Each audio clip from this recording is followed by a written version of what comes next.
Today you will see once again why you can't believe everything you see and hear. Because often the story is turned around to such an extent that it becomes simply unrecognizable. You're on the Broky channel, and this is Exposure. In 2020, Shane Dawson called his friends to a hotel room where he told them there had been a crime. He handed out UV flashlights to everyone and told them to look for something related to this crime. The guys turned everything around. They searched and shone in every corner. They even found some bloodstains under the bed. But what they really didn't find were the 20 hidden cameras that Shane had placed in this room 4 hours before their arrival. When Shane announced this, the guys were just shocked. I didn't set up that, or the splooge in there, or the splooge in anywhere. We actually set up a lot of hidden cameras in this room. Stop. Oh my god, I'm scared. You're a joker. Wait, where? Exactly. Stop. Oh my god. No, you. It was a social experiment. The guys didn't find any cameras. They even shone with their flashlights and found nothing, and there are as many as 20 of them. You can't even imagine how often such perverts are caught peeping and setting up hidden cameras. For example, a girl went into a Starbucks bathroom and saw that someone had left a phone charger, but there was some kind of flashlight in it. It was a surveillance camera that was aimed directly at the toilet. I honestly had no idea that cameras could be so small, and they could be anything at all. A pen, a watch, a box of tissues, a bottle of water. When I was writing this script, I was studying TikTok on this topic, and you can't even imagine how many people found the camera in the strangest places. That's not all. Some people like to set up a radio and drive people crazy. Audio receivers. One day, a family heard a rude male voice talking to their child in the room where their baby was sleeping. A live feed of her bedroom. Imagine how creepy it would be to hear a strange voice inside your house. I was shocked to hear a deep, manly voice talking to my 7-month-old son. How was that even possible? I can't even imagine. And so, why did Rascal decide to arrange such a social experiment in the first place? In 2016, she and Raymond had to rent a house for one day through the Airbnb website. From the very beginning, there was some strange behavior of the owner of this house. He said, "Well, guys, have fun, bring the girls." That's the plan. Then in the evening, when Ryland and Rascal were returning to this house, they heard strange noises. It seemed to them that it was as if someone was moving tables in the attic.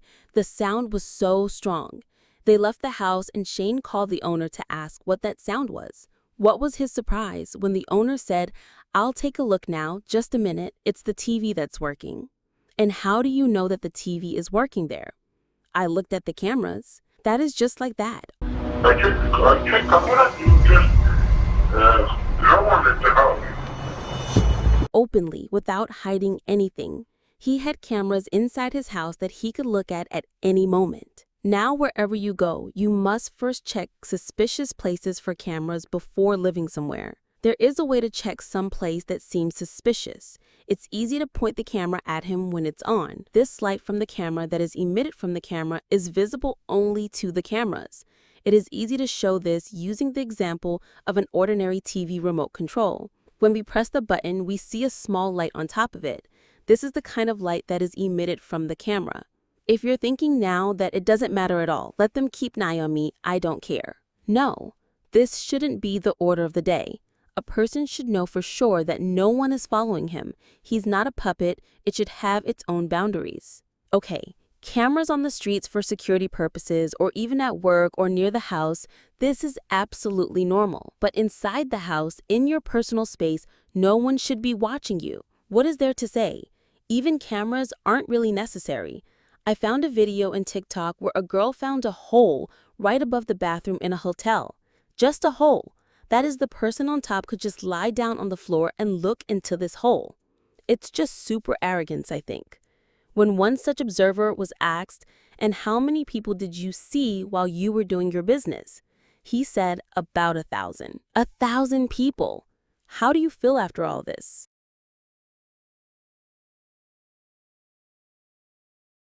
Do you know why they write "Careful, it's hot" on McDonald's cups? Did you pay attention to this? I've heard such a story. The woman doused herself with coffee, burned herself, and sued McDonald's for millions. After that, he started typing it on the mug. I've heard this story for a long time and believed in him. First of all, this inscription was there even before this incident. Secondly, it wasn't like that at all. 1992. Stella Liebeck drives into McDonald's for breakfast with her son, who was driving. They stop in the parking lot and start eating. Stella Liebeck puts a cup of coffee between her legs to open the lid and pour sugar into it. But something goes wrong and the glass turns right between her legs. Since Stella Liebeck was wearing sweatpants, they soaked up all the coffee. The woman was already an elderly woman. She couldn't run out and take them off in a second. At that time, Stella Liebeck still did not understand how bad everything was. Stella Liebeck was just in agony from the pain. She passed out and thought she was going to die.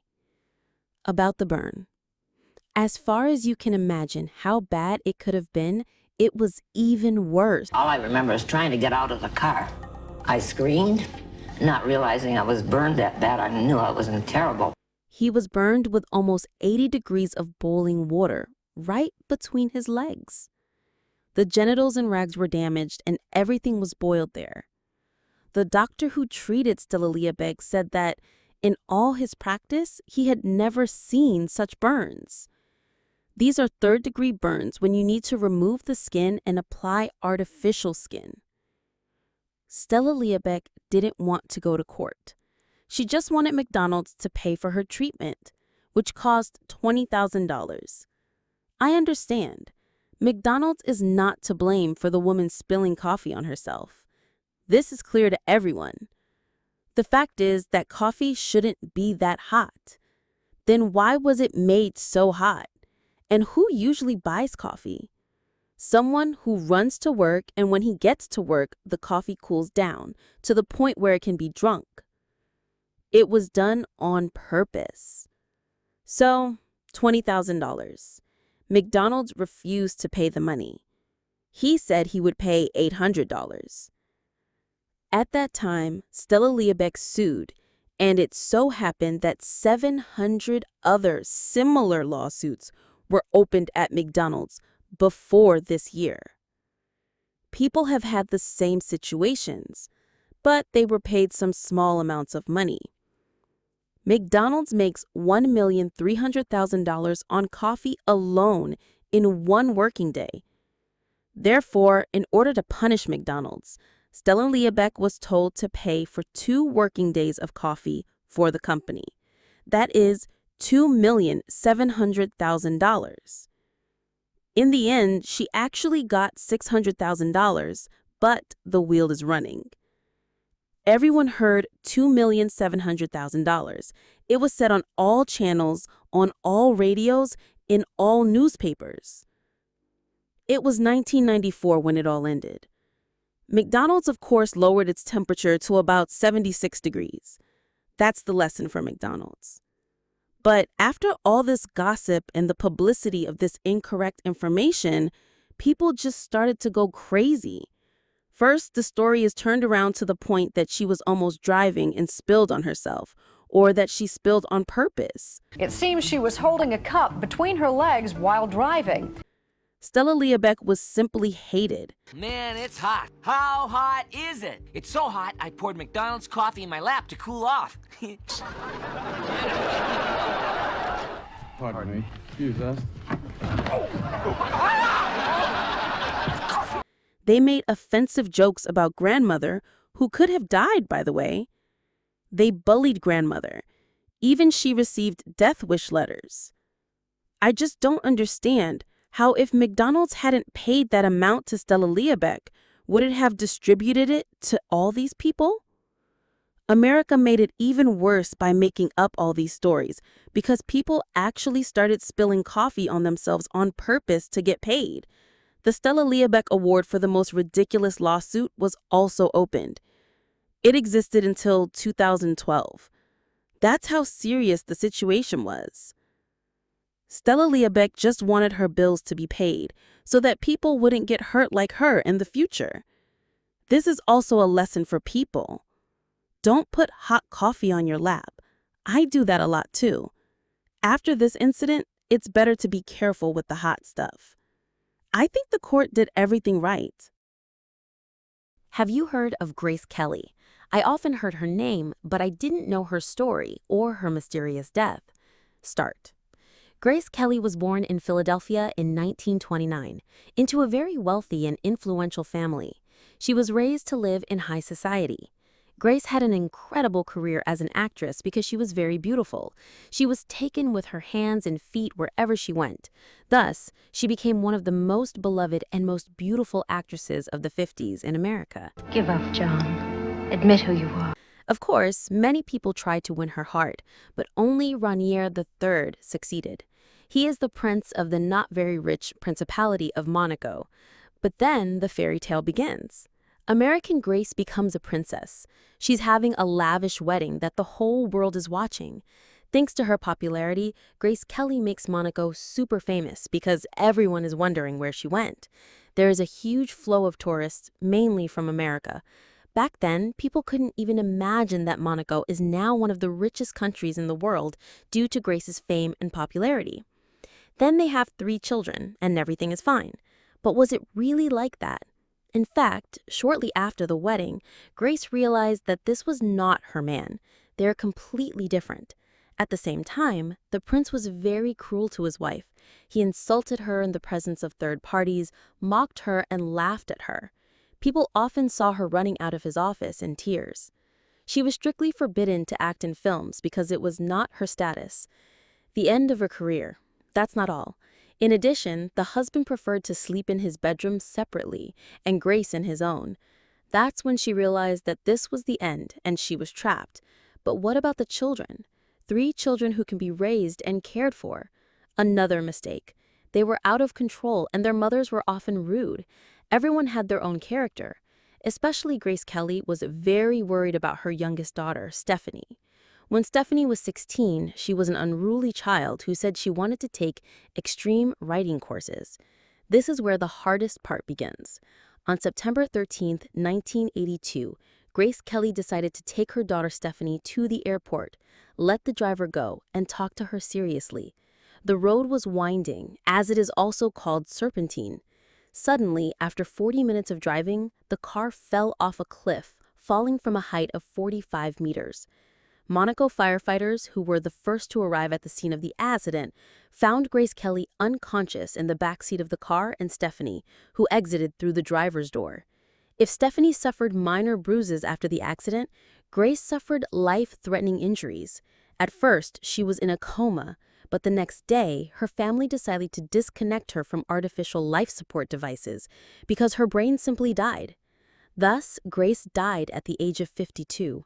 There was a funeral that even Princess Diana attended. Everyone was only interested in one question. Why did this happen? How was it? There are several reasons for this. One is worse than the other. The first and official version is a stroke on the road. Grace often complained of headaches, and Stephanie, in a future interview, when she first spoke about this case, said that her mother felt bad driving. She shouted sharply that she couldn't see anything and the car flew off the curb. But here's what's interesting. Doctors who managed to take an X-ray of Grace's brain before she died found no signs of an aneurysm. The second version is generally shocking. Stephanie was driving. Here are some facts. The car's gearbox was in the normal driving position, whereas Grace always put the mountain road. Maybe she forgot. Second, do you remember that Stephanie left through the driver's door? As it turned out, before the car was taken away, and it was taken away very quickly so that no one could do anything, it was revealed that the passenger side door was locked, and Stephanie simply could not open it, so she went out through the driver's door. This version is very improbable. Did Grace let her daughter drive when she wanted to have a serious conversation with her about her extreme driving courses? The third version is even worse. There was an argument in the car. Where did this version come from? There was a bystander. He didn't pay attention to who was driving. He didn't just see. I saw the car start to do big zigzags, as though the one who was driving had lost control. I honked my horn a number of times. The car gained control again and began to proceed normally. Then it began once again to race, to go fast. I didn't think the car was going to be able to maneuver the curve. I didn't see the brake lights go on. Instead, I saw the car accelerate and slide down the embankment without even trying to stop. He saw how the car was being carried in different directions, as if someone was turning the steering wheel, as if there was a struggle. There was also a message from Ranier, where, according to the Constitution, his daughter has the right not to give any testimony and to remain silent. She was not touched at all and was not questioned by the police. She didn't even attend her mother's funeral because she was still in the hospital. Stephanie made such comments when she heard about all the rumors. I was shocked when I first read in the newspaper that it turns out I killed my mother. Please do not disturb my mother's ashes and let me live in peace. Anyway, no matter what happened then, Stephanie herself was shocked that she was still alive but her mother was not. It left a huge mark on her life and traumatized her. Besides these versions, there are many more different ones. The gearbox was broken, but again, the car was inspected and there were no problems with it. No one still knows what really happened that day.